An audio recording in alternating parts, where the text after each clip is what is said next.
ሰላም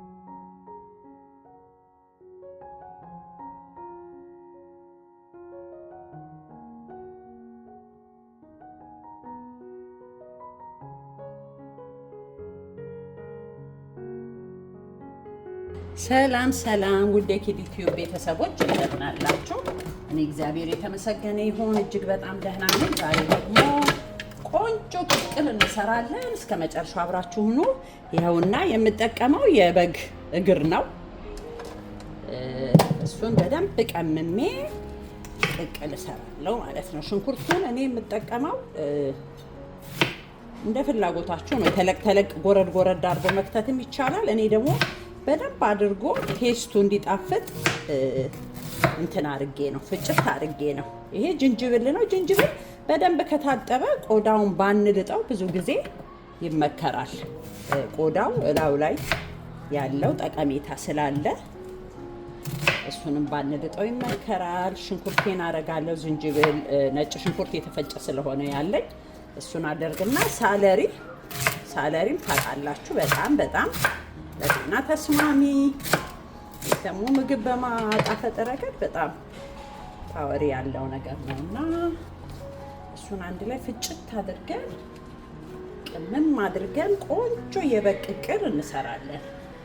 እስከ መጨረሻው ድረስ አብራችሁ ሆኖ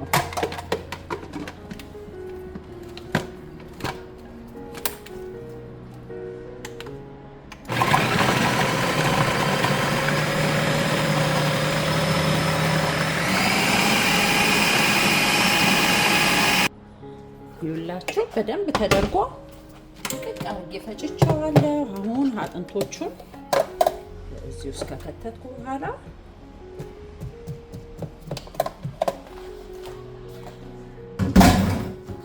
ቅርታ ይኸው እንደዚህ በርከት ያለ ነው። ሲያንስ ጥሩ አይደለም። በርከት ሲል ግን በጣም ያጣፍጠዋል። በእውነት ለስጋው በደንብ ጣዕም ይሰጠዋልና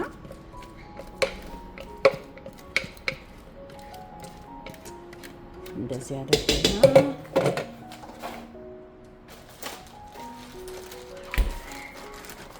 እንደዚህ ደግሞ የተፈጨ ስለሆነ ያለኝ አንድ ሾርባ ማንኪያ የሚያክል እንደዚህ ነጭ ሽንኩርቱን አደርግበታለሁ።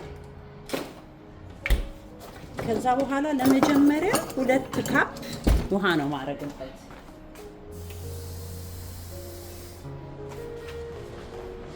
ለመጀመሪያ ይኸውላችሁ 2 ካፕ አድርግና እሳቱን በደንብ ኃይለኛ ላይ ያረጋዋለሁ።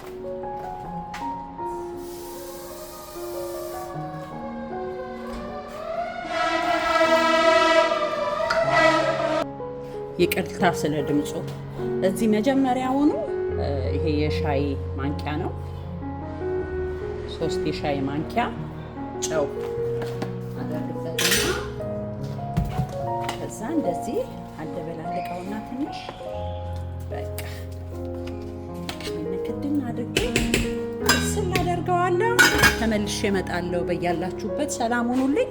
ለእኔ ቻናል አዲስ የሆናችሁ ሰብስክራይብ በማድረግ ቤተሰብ እንድትሆኑ በትህትና ጠይቃለሁ። ቤተሰቤ ደግሞ ሁል ጊዜ አብሮነታችሁን ስለምታሳዩኝ በጣም አመሰግናለሁ።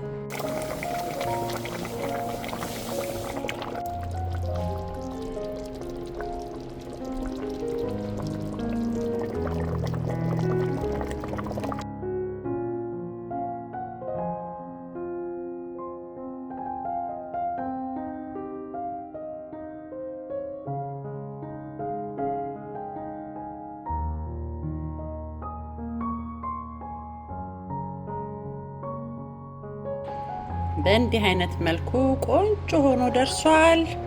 በቃ አንዴ ኃይለኛ አድርጌ እንትን ካልኩት በኋላ ሙክክ ብሎ እንዲበስል እሳቱን ቅንስ አድርጌ እንደዚህ ሰርቸዋለሁ። እስካሁን ድረስ አብራችሁኝ ስለነበራችሁ እጅግ አድርጌ አመሰግናለሁ። በሚቀጥለው በሌላ ቪዲዮ እስክንገናኝ ድረስ በያላችሁበት ሰላም ለእናንተ ይሁን።